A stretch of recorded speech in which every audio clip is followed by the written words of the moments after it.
want to talk about Armageddon Time? Did you get a chance to see that, Alan? Yeah, I did see that.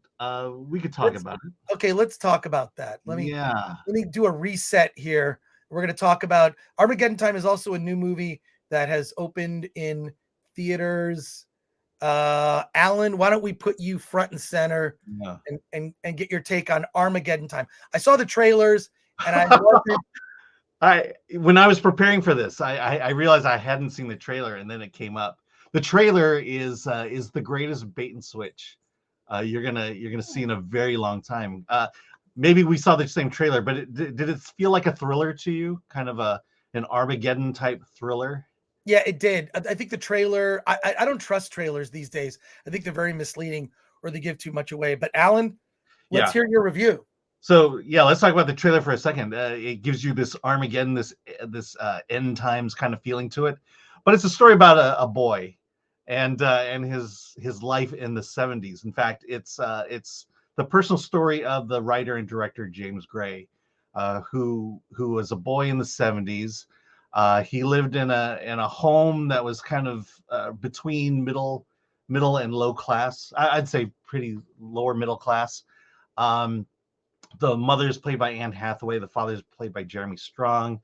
Anne Hathaway's character is that caring mother who wants to become a kind of a local activist. So she joins the school board. So she has her son in public school. Paul is the younger son who's the focus of the story. Her older brother is in a private school, so there's some tension there. They're all trying to work her way through. But again, this story is about the boy, Paul. He's kind of this precocious little boy. He butts up against his mother. At one point, he doesn't like the food she's cooking for the family. So he goes over to the phone and calls Chinese food. And of course, the parents are helpless to stop him. On the other hand, the father, he's a very quiet, angry man. And if you get him to the point of blowing up, he'll start wailing on you. And there's a scene like that in there. So he's going to this public school. He acts out a bit, and I think that's to cover up his insecurities. And this is at the point of segregation. There's a lot going on in this story. It's the point of segregation. So another boy comes in whose name is Johnny. Is a black student who's repeating the 5th grade. Teacher hates him because he's a slack off. And these two become friends, and they get themselves into trouble. And the trouble they get themselves in begins drawing attention to Anne Hathaway's character, who is the school board mother, or PTA president, I should say. And the family situation blows up so much that Paul essentially wants to run away, and they concoct a scheme in which they will run away. But that involves Johnny, who is also kicked out. Again, big story. Johnny is being kicked out of his home, and the two go off, and they do something slightly illegal. Johnny gets caught, and one of them takes the hit for the crime that was Paul's idea, and we know which one it is. I've heard people describe it as a movie about white guilt, and there's definitely an element of that. But this is the thing. This is the personal story of James Gray, and and I think he's trying to say, in the 70s, being Jewish in New York, the segregation, the racial issues, that was a big thing, and as a child he saw it in a certain way. And you certainly get that there's a political bent that's trying to be hidden, but it's clearly there.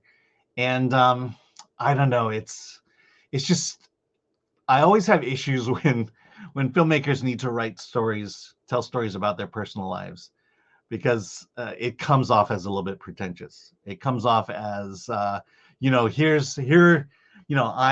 a good person, and here's the challenges I faced as a child, and I want to now present that to you. And so, the acting's good, but I don't know. I just walked away feeling like, this is a big movie that really is not a big movie at all. And I think once it's over and done with, we're going to forget about this. a movie that tried to be something big, tried to say something big, but ultimately just becomes, you know, a story that you know we're going to forget about over time. So yeah, the only good thing about the movie is Anthony Hopkins, who plays the grandfather. He's the only one who really has a cool head, who really connects with Paul, who sees the world as it is, and you know, I'm just kind of like I'm very meh on the movie, to the point of I hate overly pretentious films, and that's how this comes across. The trailer is a complete bait and switch. It's not what you think it is in the trailer. It's a story about a family. Well, the trailer didn't really do its job, because to me, I watched it and I said, oh, well, that's a movie that I'll make Alan go see. Because I really just, it just kind of held no interest for me. And it just seemed like they were being very preachy in the trailer.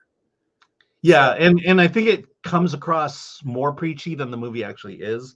And the way they edit it, some of the scenes, some of these dark scenes, they're not connected. They'll clip one scene against another, showing this dark tale, and the scenes are completely separate from one another, have nothing to do with one another, but just sets the tone for that trailer.